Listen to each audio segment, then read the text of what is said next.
कधीकधी आयुष्यात सगळं परफेक्ट असूनही काहीतरी कायम अपूर्ण राहतं आणि त्या अपूर्णतेमागचं कारण आपल्या डोळ्यांसमोर नसतं, तर भूतकाळाच्या गाभ्यात लपलेलं असतं. ही कथा आहे अशाच एका मुलाची, ज्याच्याकडे पैसा होता, नाव होतं, प्रेम देणारी माणसं होती, पण तरीही त्याचा संसार प्रत्येक वेळी मोडायचा. कधी साखरपुड्यानंतर, कधी लग्नाच्या अगदी 2 दिवस आधी, तर कधी लग्न झाल्यानंतर. काही महिन्यातच सगळं संपून जायचं. आणि जेव्हा त्यानं या सगळ्या मागचं कारण शोधायला सुरुवात केली, तेव्हा समोर आलं एक असं भयंकर सत्य, ज्यानं त्याच्या आयुष्याचा पाया हलवून टाकला. कारण त्याचं वर्तमान हे त्याच्या मागच्या जन्मातील एका अपूर्ण कथेचं ओझं होतं आणि एका मुलीच्या तळतळाटाने त्याचं नशीब आजही लिहिलं जात होतं. पण काय होता त्याचा तो मागचा जन्म? असं काय केलं होतं त्याने की त्याचं प्रत्येक नातं तुटत होतं? साखरपुडे मोडले, लग्न जुळलं नाही आणि जुळलं तरी टिकू शकलं नाही. या सगळ्या प्रश्नांची उत्तरं जाणून घेण्यासाठी ऐका ही कर्माच्या भीषण परिणामांची पूर्ण कथा. ऋषिकेशच्या आयुष्यात सगळं काही होतं. पैसा, नाव, मोठी नोकरी, अलिशान घर, नोकर चाकर आणि दिसायलाही तो इतका देखणा होता की कोणतीही मुलगी त्याच्या लगेच प्रेमात पडेल. पण तरीही त्याच्या आयुष्यात एक गोष्ट कायम अपूर्ण राहिली होती, ती म्हणजे त्याचा संसार. कारण ऋषिकेशचं नशीब जणू त्याच्याशी खेळ खेळत होतं. त्याचं लग्न जमायचं आणि काही दिवसातच ते मोडायचं. सुरुवातीला सगळ्यांना वाटलं योगायोग असेल, पण जेव्हा हे वारंवार घडू लागलं तेव्हा लोकही कुजबुजू लागले. पहिल्यांदा त्याचं लग्न ठरलं, साखरपुडा झाला, घरात आनंदाचं वातावरण होतं.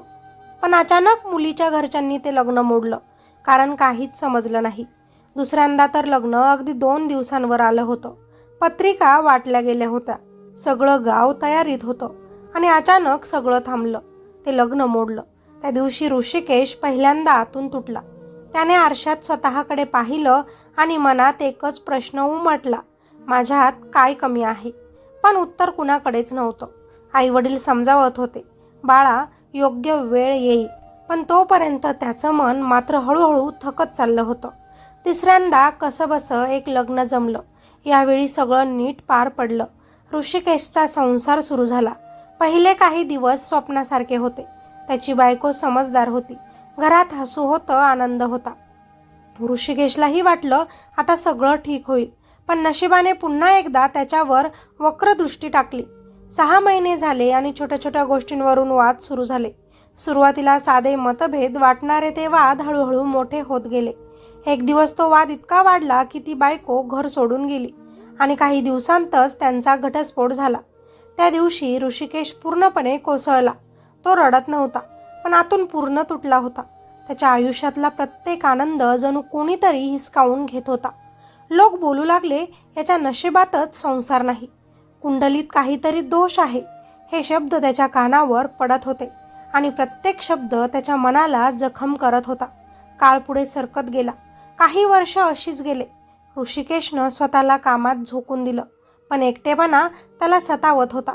आणि मग एक दिवस पुन्हा एक स्थळ आलं. मुलगी साधी होती, पण मनानं खूप चांगली. यावेळी ऋषिकेश खूप घाबरलेला होता. पुन्हा तेच होईल या भीतीनं तो मागे हटत होता.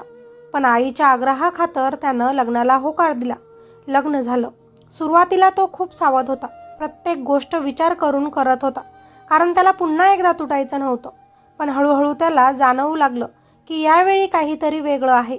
त्याची बायको त्याला समजून घेत होती, त्याच्या भूतकाळाला स्वीकारत होती. दिवस गेले, महिने गेले आणि 2 वर्ष कधी निघून गेली कळलंच नाही. पहिल्यांदाच ऋषिकेशला वाटलं की आता त्याचं आयुष्य स्थिर झालं आहे.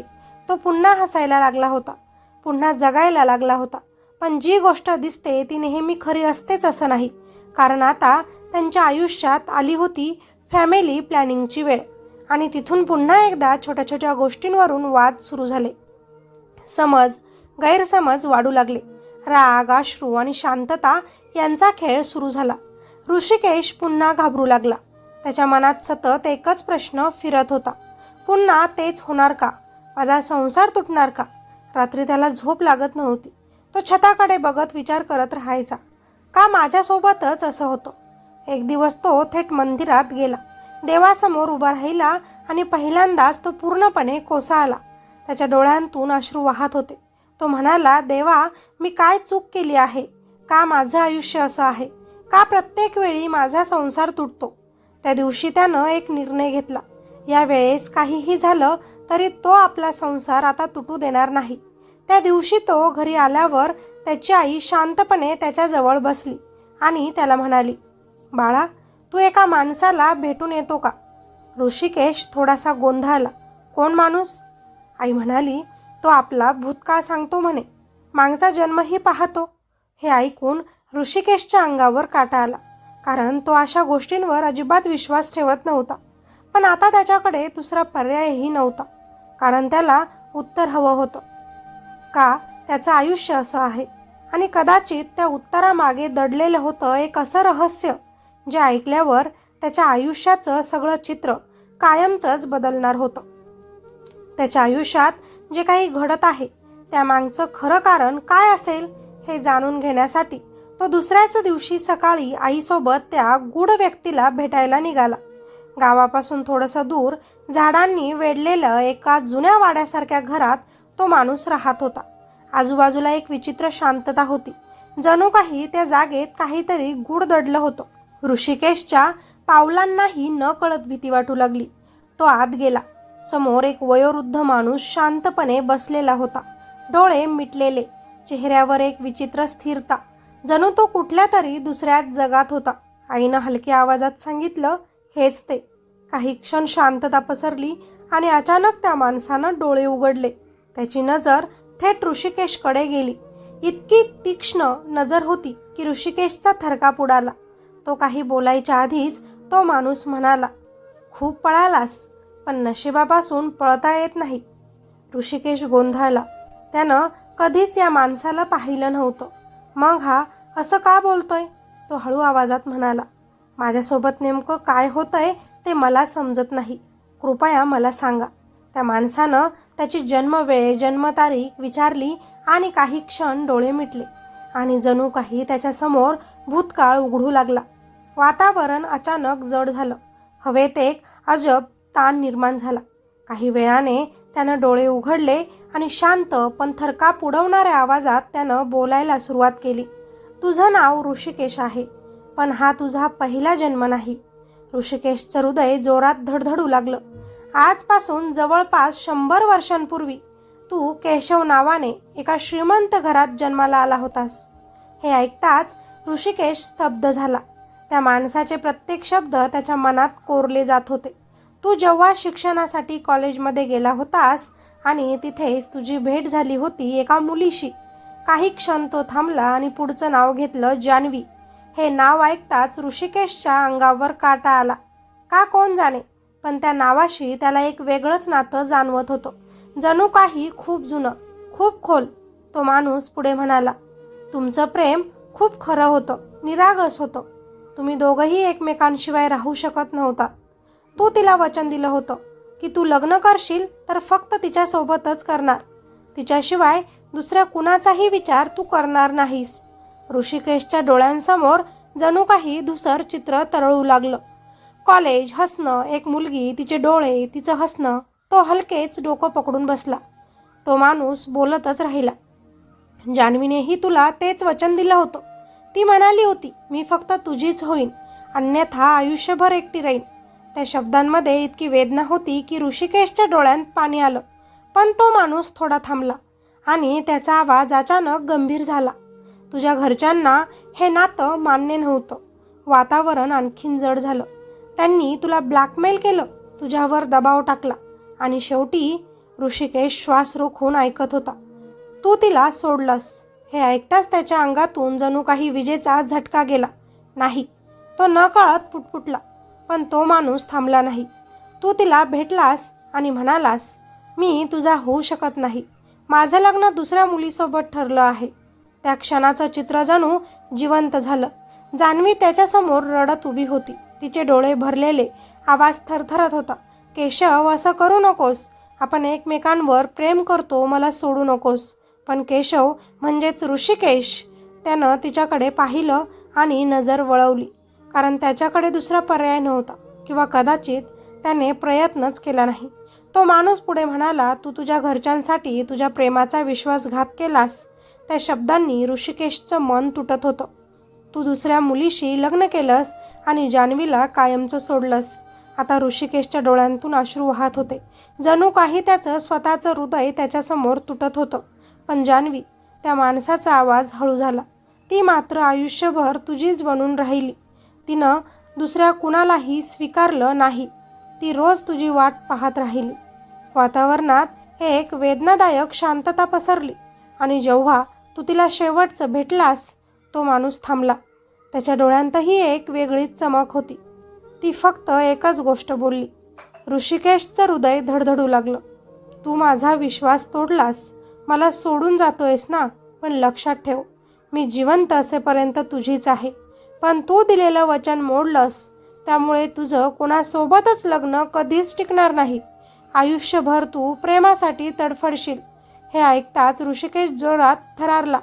जणू त्या शब्दांनी त्याच्या आत काहीतरी हलवलं होतं. कारण हा तिचा शाप होता. तो माणूस शांतपणे म्हणाला, आणि त्या शापाची फळं मागच्या जन्मात तर कर्म फिरले नाही तुझे. तू या जन्मात त्याच कर्माचे फळ भोगतो आहेस. आता सगळं स्पष्ट होत होतं. त्याचं प्रत्येक तुटलेलं लग्न, प्रत्येक अपयशी नातं, प्रत्येक वेदना, सगळं काही त्या एका क्षणाशी जोडलेलं होतं. त्या एका विश्वासघाताशी. ऋषिकेश पूर्णपणे स्तब्ध बसला होता.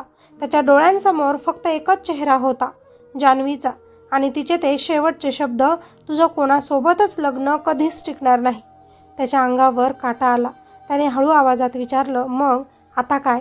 त्या माणसानं त्याच्याकडे पाहिलं आणि म्हणाला, शाप तोडता येतो, पण त्यासाठी तुला खूप मोठी किंमत मोजावी लागेल. ऋषिकेशनं डोळे पुसले आणि निर्धाराने विचारलं, काय करावं लागेल मला? त्या माणसाच्या चेहऱ्यावर एक गूढ स्मित आलं आणि तो म्हणाला, तुला त्या अपूर्ण प्रेमाची माफी मागावी लागेल. नाहीतर. तो थांबला आणि त्याचा आवाज आणखी गंभीर झाला, तुझं आयुष्य असंच तुटत राहील. ऋषिकेशच्या मनात भीतीचं वादळ उठलं. त्यानं आयुष्यात कधीच असा विचार केला नव्हता की त्याच्या आजच्या दुःखामागे त्याचाच भूतकाळ कारणीभूत असेल. तुला त्या अपूर्ण प्रेमाची माफी मागावी लागेल, हे शब्द त्याच्या कानात सतत घुमत होते. पण यावेळी काहीही करून त्याला त्याचा संसार आता वाचवायचाच होता. म्हणून तो थोडा थरथरतच विचारतो, पण कसं माफी मागू मी बाबा? ती तर आता या जगात नाही. त्या माणसानं त्याच्याकडे खोल नजरेनं पाहिलं आणि शांतपणे म्हणाला, बेटा, शरीर जातं, आत्मा नाही. ती अजूनही आहे आणि तिचा रागही. हे ऐकताच ऋषिकेशच्या अंगावर काटा आला. त्याच्या मनात एकाच वेळी भीती आणि आश्चर्य निर्माण झालं. मग मला काय करावं लागेल? तो हळू आवाजात विचारतो. त्या माणसानं डोळे मिटले आणि काही क्षण शांत राहिला. जणू काही तो पुन्हा काहीतरी पाहत होता. तुला तिच्यापर्यंत पोहोचावं लागेल. तिच्या आत्म्याशी संवाद साधावा लागेल. तिची माफी मिळवावी लागेल. ऋषिकेश गोंधळला. हे शक्य आहे का? त्या माणसानं हळूच मान हलवली. सोपं नाही, पण अशक्यही नाही. पण लक्षात ठेव, या मार्गावर तुला खूप वेदना सहन कराव्या लागतील. काही क्षण ऋषिकेश काहीच बोलला नाही. त्याच्या डोळ्यांसमोर त्याचा सध्याचा संसार उभा राहिला. त्याची बायको, तिचं ते हसणं आणि मग अचानक त्याचं सगळंच तुटण्याची भीती. त्यानं डोळे बंद केले आणि ठामपणे म्हणाला, मी तयार आहे. त्या माणसाच्या चेहऱ्यावर हलकंसं स्मित उमटलं. ठीक आहे, आजपासून तुझी परीक्षा सुरू होते. तो पुढे म्हणाला, आज मध्यरात्री तुझ्या घराच्या जवळच्या जुन्या वडाच्या झाडाखाली जा. तिथे तुला ती भेटेल. ऋषिकेशच्या छातीत धडधड वाढली. ती म्हणजे जान्हवी? हो. त्या माणसाचा आवाज गंभीर झाला. पण लक्षात ठेव, ती आता तशी नाही जशी तू तिला सोडलं होतंस. तिच्या प्रेमात आता वेदना मिसळल्या आहेत आणि त्या वेदनेतूनच तिचा राग जन्माला आला आहे. ऋषिकेश गप्प बसला. त्याला भीती वाटत होती, पण त्याहून जास्त त्याला त्याचा संसार वाचवायचा होता. संध्याकाळ झाली. घरात सगळं नेहमीसारखंच होतं, पण ऋषिकेशच्या मनात मात्र प्रचंड ताण होता. त्याची बायको त्याच्याकडे पाहून म्हणाली, तू ठीक आहेस ना? तो जबरदस्ती हसतच तिला म्हणाला, हो, थोडा कामाचा ताण आहे. पण खरं तर त्याच्या आयुष्यात आज सगळ्यात मोठी रात्र येणार होती. रात्री सगळे झोपले. घड्याळाने 12 वाजवले आणि ऋषिकेश हळूच उठला. त्याचं हृदय जोरात धडधडत होतं. तो घराबाहेर पडला. सगळीकडे अंधार पसरला होता. रस्ते रिकामे होते. वाऱ्याचा आवाजही थोडा वेगळाच वाटत होता. तो हळूहळू त्या वडाच्या झाडाकडे चालू लागला. प्रत्येक पाऊल जड होत होतं. जणू काही तो अज्ञात जगात प्रवेश करत होता. काही वेळाने तो त्या झाडाजवळ पोहोचला. ते झाड खूप जुनं होतं, मोठं होतं. त्याच्या फांद्या खाली झुकलेल्या आणि त्याभोवती एक विचित्र थंडावा होता. ऋषिकेश थोडा थांबला. त्यानं आजूबाजूला पाहिलं. सगळं शांत होतं. अचानक एक थंड वारा सुटला. झाडाच्या पानांचा आवाज झाला आणि त्याच क्षणी त्याला असं जाणवलं की तो तिथं एकटा नाही. त्याचा श्वास अडकला. त्यानं हळूहळू मागे वळून पाहिलं आणि पुढच्याच क्षणी त्याचे डोळे भीतीनं मोठे झाले. त्याच्यासमोर पिवळ्या साडीमध्ये केस मोकळे सोडलेली एक स्त्री उभी होती. तिचा चेहरा फिकट पडला होता, पण तिचे डोळे, ते डोळे रागाने भरलेले होते. ऋषिकेशचा आवाज थरथरला. जा जान्हवी. ती काहीच बोलली नाही, फक्त त्याच्याकडे बघत राहिली. त्या नजरेत प्रेम नव्हतं, फक्त वेदना आणि राग होता. अचानक तिचा आवाज आला, पण तो आवाज मानवी नव्हता. तो खोल, थंड आणि भेसूर होता. आठवलं तुला माझं नाव? ऋषिकेश थरथर कापत होता. मी तो काहीच बोलू शकत नव्हता. माझं प्रेम आठवलं की माझा शाप? ती पुढे आली. प्रत्येक पावलासोबत वातावरण अजून थंड होत होतं. ऋषिकेशच्या डोळ्यांतून अश्रू वाहू लागले. माफ कर मला, मी चूक केली. ती अचानक जोरात हसली. तो हसणं ऐकून ऋषिकेशच्या अंगावर काटा आला. चूक? ती ओरडली. तू माझं आयुष्य उद्ध्वस्त केलंस केशव, आणि आता चूक म्हणतोयस? तिचा आवाज आता रागाने थरथरत होता. मी तुझ्यासाठी सगळं सोडलं, सगळं सहन केलं, आणि तू? ऋषिकेश खाली पाहत उभा होता. त्याच्याकडे काहीच उत्तर नव्हतं. तू दिलेलं वचन मोडलंस आणि आज त्याची शिक्षा भोगतो आहेस. ती त्याच्या अगदी जवळ आली. तिच्या थंड श्वासाचा स्पर्श त्याला जाणवत होता. आणि अजून भोगशील. हे ऐकताच ऋषिकेशच्या मनात भीतीचं वादळ उठलं, पण त्यानं धाडस केलं. तो तिच्यासमोर गुडघ्यांवर बसला. मला शिक्षा दे, पण माझा संसार वाचव. मला एक संधी दे. काही क्षण शांतता पसरली. जान्हवी त्याच्याकडे पाहत राहिली. तिच्या डोळ्यांत अजूनही राग होता, पण त्या रागामागे कुठेतरी प्रेमाची एक छोटीशी ठिणगीही होती. ती हळू आवाजात म्हणाली, संधी. आणि पुढच्या क्षणी तिचा आवाज पुन्हा कठोर झाला. संधी हवी असेल तर तुला माझ्यासाठी एक गोष्ट करावी लागेल. ऋषिकेशनं लगेचच वर पाहिलं. काय? जान्हवीच्या होठांवर एक गूढ स्मित उमटलं आणि ती म्हणाली, तुला तुझ्या प्रेमाची खरी परीक्षा द्यावी लागेल. तिचे शब्द हवेत घुमले आणि पुढच्याच क्षणी ती अचानक तिथून अदृश्य झाली. ऋषिकेश त्या रात्री बराच वेळ तिथेच थिजून बसला होता. जान्हवी अचानक अदृश्य झाली होती, पण तिचे शब्द अजूनही हवेत घुमत होते. तुला तुझ्या प्रेमाची खरी परीक्षा द्यावी लागेल. त्याच्या अंगावर काटा आला होता. भीती, पश्चाताप आणि एक विचित्र ओढ, सगळं एकत्र त्याच्या मनात उसळत होतं. तो कसाबसा उठला आणि घरी परतला, पण त्या रात्री त्याला झोप लागलीच नाही. डोळे मिटले की तिचा चेहरा दिसत होता. ते रागाने भरलेले डोळे आणि त्या डोळ्यांमागे लपलेली वेदना. सकाळ झाली, पण त्याचं मन अजूनही त्या रात्री तडकलेलं होतं. त्याची बायको त्याच्याकडे पाहत होती. तिला जाणवत होतं की काहीतरी बरोबर नाही. काय झालंय तुला? ती हळू आवाजात विचारते. ऋषिकेश काही क्षण गप्प राहिला. त्याला सगळं सांगावंसं वाटत होतं, पण भीतीही वाटत होती. काही नाही, फक्त थोडा ताण आहे. तो पुन्हा एकदा खोटं बोलला, पण आतून तो तुटत चालला होता. संध्याकाळ होताच तो पुन्हा त्या गूढ माणसाकडे गेला. त्यानं सगळं सांगितलं. जान्हवीला भेटल्यापासून ते तिच्या शेवटच्या शब्दांपर्यंत. तो माणूस शांतपणे ऐकत होता, जणू त्याला आधीच सगळं काही माहिती होतं. तिनं तुला परीक्षा द्यायला सांगितली, म्हणजे अजूनही तिच्या मनात तुझ्यासाठी काहीतरी आहे, तो माणूस म्हणाला. पण ही परीक्षा सोपी नसेल. ऋषिकेश घाईने म्हणाला. काय करावं लागेल मला? त्या माणसानं डोळे मिटले. काही क्षण शांतता पसरली आणि मग तो हळू आवाजात म्हणाला, तुला तिचं अपूर्ण राहिलेलं स्वप्न पूर्ण करावं लागेल. ऋषिकेश गोंधळला. स्वप्न? हो. त्या जन्मात जान्हवीचं एक स्वप्न होतं. तिला तुझ्यासोबत एक छोटंसं घर हवं होतं, जिथे फक्त तुम्ही दोघंच असाल, प्रेमाने भरलेलं. पण तू तिला ते कधीच देऊ शकला नाहीस. त्या शब्दांनी ऋषिकेशचं हृदय पिळवटलं. आता तुला ते स्वप्न पूर्ण करावं लागेल. पण कसं? तुला तिच्यासाठी ते घर उभं करावं लागेल, त्याच जागी जिथे तुम्ही दोघं भेटायचे. ऋषिकेशच्या डोळ्यांसमोर पुन्हा काही धुसर चित्र आली. एक जुना रस्ता, एक मोकळी जागा आणि तिथं उभं असलेलं त्यांचं ते स्वप्न. तो हळू आवाजात म्हणाला, मी करेन, काहीही करेन. त्या माणसाने त्याच्याकडे पाहिलं. लक्षात ठेव, ही फक्त सुरुवात आहे. तिचा राग अजून संपलेला नाही. तुला अजून खूप काही सहन करावं लागेल. ऋषिकेशनं मान हलवली. त्याच्या मनात आता एकच ध्येय होतं, जान्हवीची माफी मिळवायची आणि आपला संसार वाचवायचा. पुढचे काही दिवस तो त्या जागेचा शोध घेत राहिला. शेवटी एक दिवस त्याला ती जागा सापडली. एक ओसाड माळरान, आजूबाजूला कोणीच नव्हतं. पण त्याच्या मनात मात्र एक वेगळीच भावना जागी झाली. हीच ती जागा, त्याने स्वतःशीच म्हटलं. आणि तिथूनच त्याच्या परीक्षेची खरी सुरुवात झाली. त्यानं त्या जागेवर एक छोटंसं घर बांधायला सुरुवात केली. सगळं काम तो स्वतः पाहत होता. प्रत्येक विटेमध्ये जणू तो त्याचं प्रेम ओतत होता. दिवस रात्र तो त्या कामात गुंतला होता. त्याची बायको मात्र आता आणखीनच गोंधळली होती. तू इतका बदललायस का, ती विचारायची. पण ऋषिकेश अजूनही शांतच राहायचा. कारण त्याला माहिती होतं, हे सगळं सांगणं सोपं नव्हतं आणि इतक्या सहज कोणी त्याच्यावर विश्वास ठेवणार नव्हतं. दिवस गेले आणि शेवटी ते छोटंसं घर तयार झालं.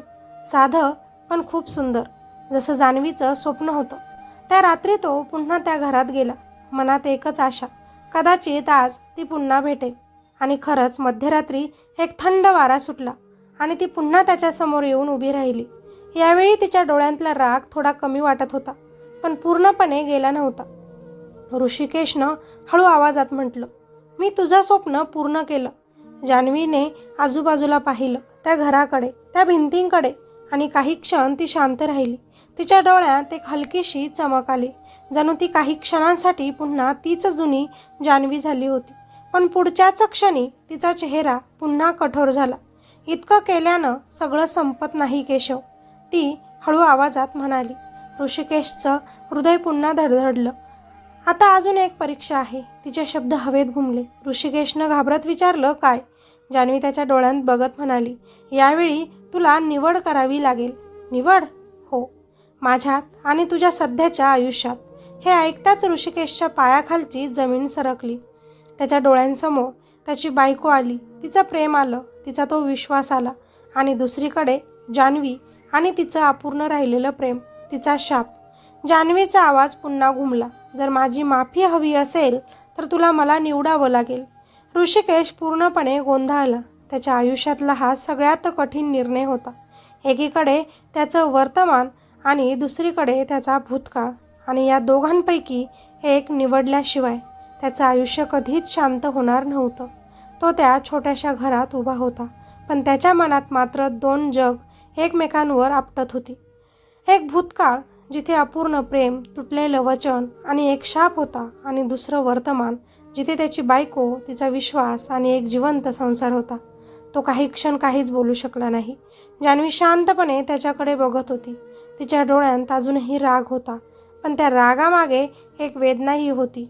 ती फक्त ऋषिकेशच ओळखू शकत होता. उत्तर दे. तिचा आवाज पुन्हा थंड झाला. मी आयुष्यभर वाट पाहिली, आता मला उत्तर हवं आहे. ऋषिकेशचा घसा कोरडा पडला. त्यानं हळूहळू डोळे बंद केले. त्याच्या मनात सगळे क्षण एकामागून एक उभे राहिले. जान्हवीसोबतचे ते कॉलेजचे दिवस, तिचं निरागस हसणं, तिच्या डोळ्यांतली स्वप्न, आणि मग तो क्षण जेव्हा त्यानं तिला सोडलं. तिच्या डोळ्यांतून वाहणारे अश्रू आणि तिचा तो शाप, तुझं कोणासोबतच लग्न कधीच टिकणार नाही. त्या आठवणींनी त्याचं हृदय जखमी झालं. पण त्याच क्षणी त्याच्या डोळ्यांसमोर त्याची सध्याची बायको उभी राहिली. तिचं शांत हसणं, तिचं त्याच्यावरचं विश्वासाने भरलेलं प्रेम, तिचं प्रत्येक वेळी त्याला समजून घेणं. आणि अचानक त्याला जाणवलं, ही निवड फक्त दोन व्यक्तींमध्ये नाही, ही निवड आहे स्वार्थ आणि जबाबदारी यांच्यामध्ये. त्यानं डोळे उघडले. जान्हवी अजूनही त्याच्याकडे पाहत होती. उत्तर दे केशव, ती पुन्हा म्हणाली. यावेळी त्याच्या आवाजात भीती नव्हती, एक वेदनादायक ठामपणा होता. मी माझ्या सध्याच्या आयुष्याला निवडतो. हे ऐकताच वातावरण अचानक बदललं. थंड वारा जोरात वाहू लागला. जान्हवीचा चेहरा क्षणात बदलला. तिच्या डोळ्यांत पुन्हा रागाची ज्वाला पेटली. म्हणजे पुन्हा एकदा, ती ओरडली, पुन्हा एकदा तू मला सोडतोयस केशव? ऋषिकेशच्या डोळ्यात अश्रू होते. मी तुला सोडत नाहीये जान्हवी. मी माझी चूक सुधारतोय, तो थरथरत्या आवाजात म्हणाला. त्या जन्मात मी प्रेमासाठी उभा राहिलो नाही, पण या जन्मात मी माझ्या जबाबदारीपासून पळणार नाही. जान्हवी रागाने थरथरत होती. जबाबदारी आणि माझं प्रेम? ती जोरातच ओरडली. तुला माहिती आहे का मी काय काय सहन केलं आहे? तिचा आवाज आता दुःखाने भरला होता. मी आयुष्यभर तुझी वाट पाहिली, एकटी, तुटलेली, आणि तू? ऋषिकेश तिच्यासमोर हात जोडून उभा राहिला. मला माफ कर. मी खूप मोठी चुकी केली होती आणि त्याची शिक्षा मी भोगली आहे, अजूनही भोगतो आहे. पण जर मी आज पुन्हा तुला निवडलं तर मी पुन्हा एकदा चूक करेन. काही क्षण पूर्ण शांतता पसरली. फक्त वाऱ्याचा आवाज ऐकू येत होता. जान्हवी त्याच्याकडे पाहत राहिली. तिच्या डोळ्यात अश्रू होते, पण ते अश्रू रागाचे होते की दुःखाचे हे समजत नव्हतं. मग माझं काय? ती हळू आवाजात म्हणाली. तो प्रश्न ऐकून ऋषिकेशचं हृदय तुटलं. तो काही क्षण गप्प राहिला आणि मग हळू आवाजात म्हणाला, तुझं प्रेम कधीच चुकीचं नव्हतं. चुकीचा मी होतो आणि म्हणूनच मी आयुष्यभर तुझ्या त्या प्रेमासाठी प्रार्थना करेन. पण मला माझं आजचं आयुष्य वाचवायचं आहे. जान्हवीच्या डोळ्यात आता हळूहळू बदल होत होता. तिचा राग कमी होत होता. त्या जागी एक वेदनादायक शांतता येत होती. ती काही क्षण काहीच बोलली नाही आणि मग हळू आवाजात म्हणाली, पहिल्यांदाच तू खरं बोलतोयस. ऋषिकेशनं आश्चर्याने तिच्याकडे पाहिलं. त्या जन्मात तू प्रेमापासून पळालास, पण आज तू जबाबदारीपासून पळाला नाहीस. तिच्या आवाजात आता थोडा मऊपणा होता. कदाचित हेच तुझं खरं प्रायश्चित आहे. ऋषिकेशच्या डोळ्यांतून अश्रू वाहत होते. मग मला माफ करशील? तो हळू आवाजात म्हणाला. जान्हवी काही क्षण शांत राहिली आणि मग तिच्या होठांवर एक हलकंसं स्मित उमटलं. माफ करणं इतकं सोपं नसतं रे केशव, ती म्हणाली. पण तुझा शाप आता संपायला सुरुवात झाली आहे. हे ऐकताच ऋषिकेशच्या मनात एक हलकीशी आशा जागी झाली. पण त्याचवेळी जान्हवीचा पुढचा शब्द त्याला पुन्हा हादरवून गेला. पण अजून एक शेवटची परीक्षा बाकी आहे. ऋषिकेशचा श्वास अडकला. आता अजून काय? तो थरथरत्या आवाजात विचारतो. जान्हवी त्याच्याकडे खोल नजरेनं पाहतच म्हणाली, यावेळी तुला तुझं सगळ्यात मोठं काहीतरी गमवावं लागू शकतं. तिचे शब्द ऐकून ऋषिकेशच्या अंगावर काटा आला. त्या एका वाक्यानं त्याच्या आत भीतीचं वादळ उठलं होतं. तो काही क्षण तिथेच उभा राहिला, पण पुढच्याच क्षणी जान्हवी पुन्हा हवेत विरून गेली आणि त्या शांत रात्रीत तो एकटाच उरला. पण आता त्याला समजलं होतं, ही फक्त सुरुवात आहे. खरी परीक्षा अजून बाकी आहे. तो घरी परतला, पण त्या रात्री त्याला झोप लागली नाही. छताकडे पाहत तो विचार करत राहिला, माझं सगळ्यात मोठं काय आहे? आणि पुढच्याच क्षणी त्याच्या मनात एकच चेहरा आला, त्याच्या बायकोचा. त्याच्या श्वासाचा वेग वाढला. नाही, देवाला हात जोडून मागितलेलं हे सुख मी गमावू शकत नाही. सकाळ झाली.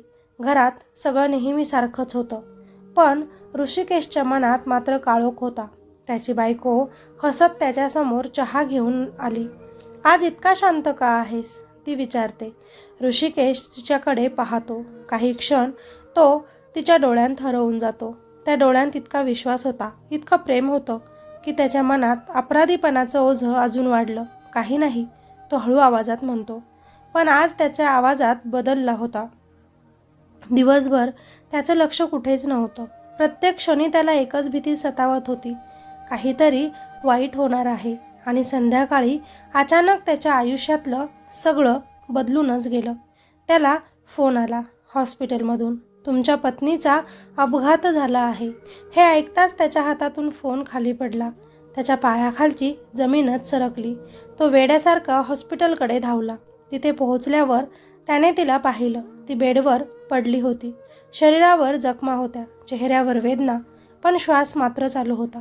डॉक्टर बाहेर आले. कंडिशन खूप क्रिटिकल आहे.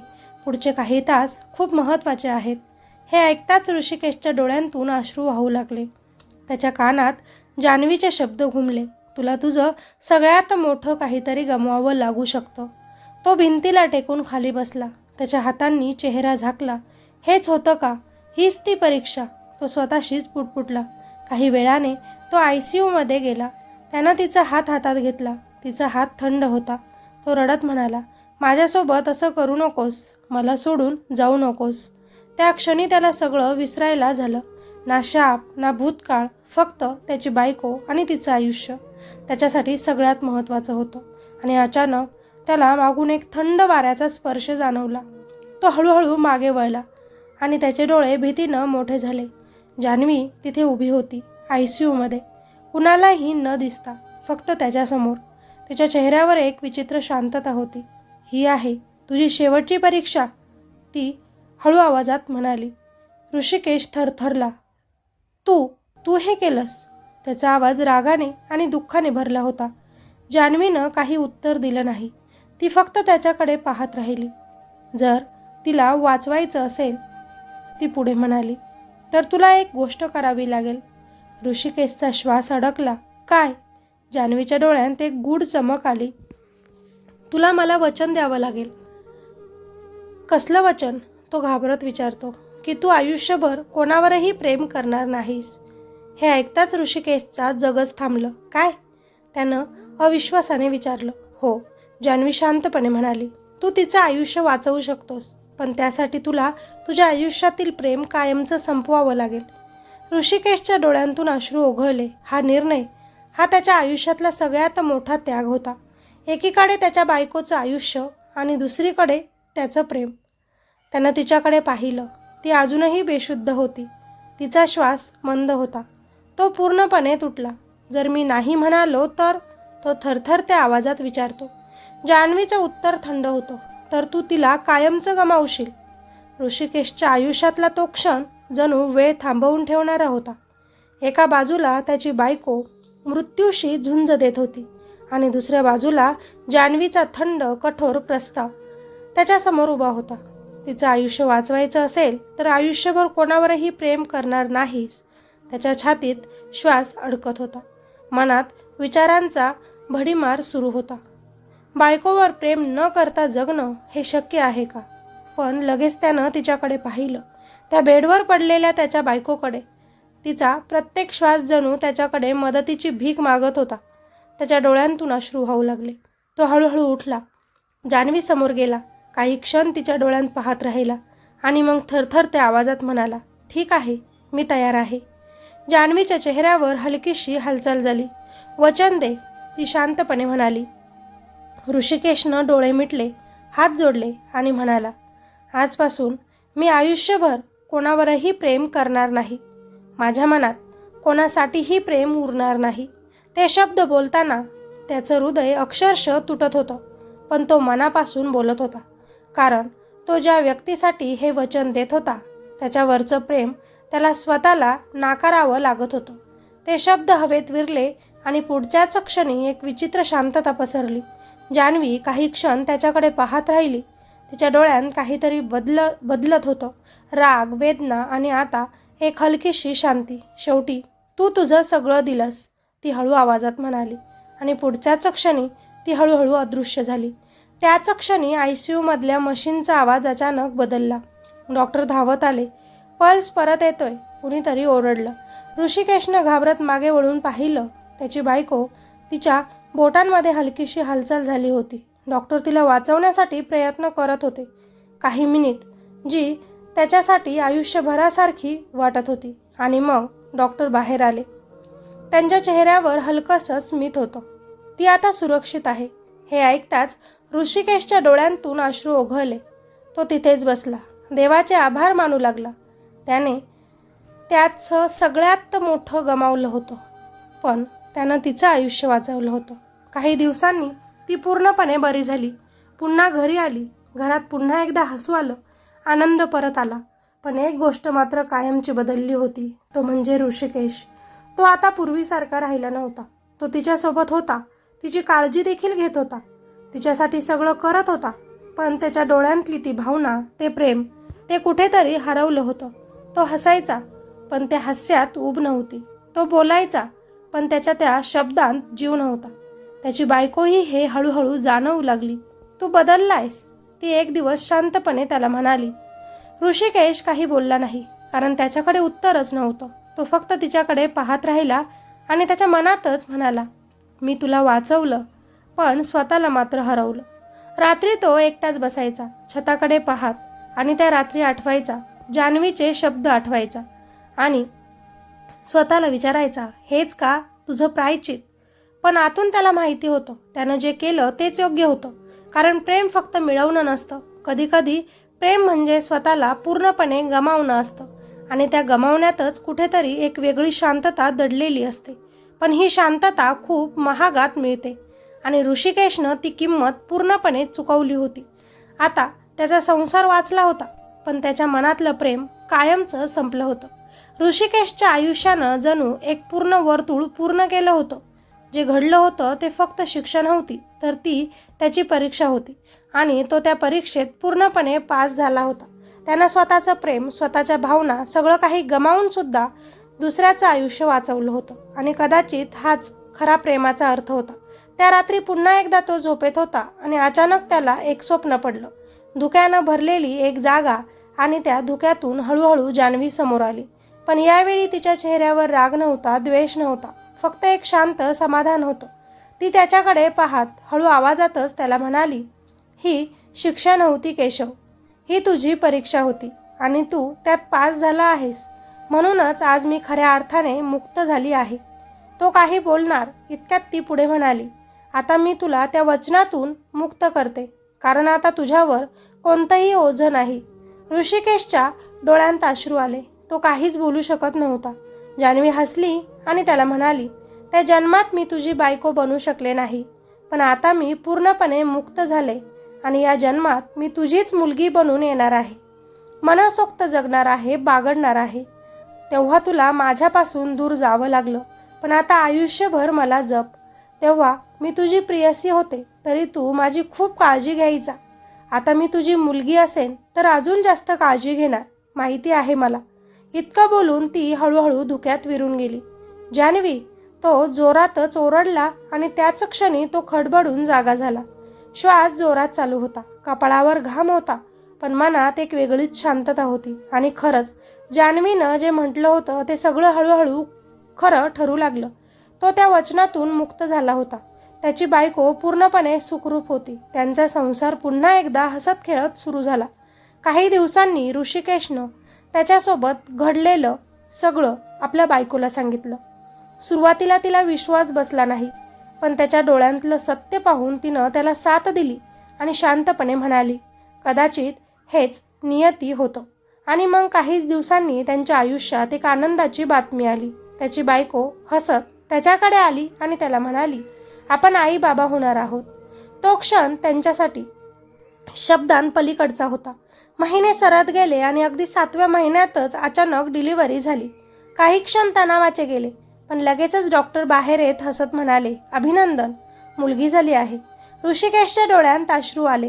तो आत गेला आणि त्याच्या बायकोच्या शेजारी एक छोटंसं निरागस बाळ झोपलेलं पाहिलं. त्याने हळूच तिच्या गालावर हात ठेवला, आणि त्या क्षणी त्याला जाणवलं तीच ओळखीची शांतता. तो हलकेच हसला आणि म्हणाला, जानू. हो, त्याने तिचं नाव जानूच ठेवलं. आता त्यांचा संसार पूर्ण झाला होता. जिथे एकेकाळी वेदना, अपूर्णता आणि अधुरं प्रेम होतं, तिथे आता हसू, समाधान आणि एक नवीन सुरुवात होती. तो आपल्या मुलीसोबत खेळायचा, तिची काळजी घ्यायचा, आणि प्रत्येक क्षणी त्याला जाणवायचं की प्रेम कधीच संपत नाही, ते फक्त रूप बदलतं. त्या जन्मात अधुरं राहिलेलं प्रेम या जन्मात एका नात्यात पूर्ण झालं होतं, आणि आता ऋषिकेशचं आयुष्य खरंच पूर्ण झालं होतं. मित्र आणि मैत्रिणींनो, या सगळ्या कथेनंतर एक गोष्ट मात्र खूप खोलवर मनात बसते. प्रेम कधीच मरत नाही, ते फक्त रूप बदलतं. काही प्रेमकथा पूर्ण होतात, संसारात फुलतात, तर काही प्रेमकथा अपूर्ण राहतात. पण त्या अपूर्णतेतच त्यांची खरी ताकद दडलेली असते. कारण अपूर्ण राहिलेलं प्रेम कधीच संपत नाही. ते मनात, आठवणीत आणि कधीकधी आत्म्यातही जिवंत राहतं. जेव्हा एखादी इच्छा अपूर्ण राहते, एखादं वचन अधुरं राहतं, तेव्हा त्या भावनांना शांती मिळत नाही, आणि कदाचित म्हणूनच काही जीव अडकून राहतात. भोग पूर्ण होईपर्यंत, वचन पूर्ण होईपर्यंत, किंवा त्या प्रेमाला त्यांचं खरं स्थान मिळेपर्यंत. जीवन आपल्याला फक्त सुख देत नाही, ते आपल्याला परीक्षा घेतं. कधी प्रेमाच्या रूपात, कधी विरहाच्या वेदनेत, आणि कधी त्यागाच्या कठोर क्षणात. पण प्रत्येक वेदनेमागे, प्रत्येक भोगामागे एक अर्थ असतो. एक शिकवण असते. ऋषिकेशनं त्याच्या प्रेमासाठी स्वतःला हरवलं. त्याने भोग भोगले, वेदना सहन केल्या, पण शेवटी त्यानं जे गमावलं होतं तेच त्याला एका नवीन नात्यात परत मिळालं. कारण नियती कधीच अन्याय करत नाही. ती फक्त वेळ घेते आणि योग्य वेळी सगळं परत देते. कधी प्रियासी म्हणून, कधी पत्नी म्हणून आणि कधी कधी मुलगी म्हणून. म्हणूनच कधीही अपूर्ण प्रेमाला शाप समजू नका. कदाचित तेच प्रेम पुन्हा कुठल्या तरी जन्मात, कुठल्या तरी नात्यात तुमच्याकडे परत येणार असतं. फक्त तोपर्यंत विश्वास ठेवा, सहन करा आणि आपल्या भावनांना जपा. कारण काही प्रेमकथा संपत नाहीत, त्या फक्त पुढच्या जन्मात पूर्ण होण्यासाठीच थांबतात. तुम्हाला ही कथा कशी वाटली? खाली कॉमेंटमध्ये तुमच्या प्रतिक्रिया नक्की सांगा. कथा आवडली असेल तर नक्कीच कथेला लाईक करा आणि अशाच नवनवीन कथा ऐकण्यासाठी आपल्या चॅनलला सबस्क्राईब करायचं अजिबात विसरू नका. भेटूया अशाच एका नवीन स्टोरीमध्ये. तोपर्यंत स्वतःची काळजी घ्या, आपल्या कथा ऐकत राहा. धन्यवाद.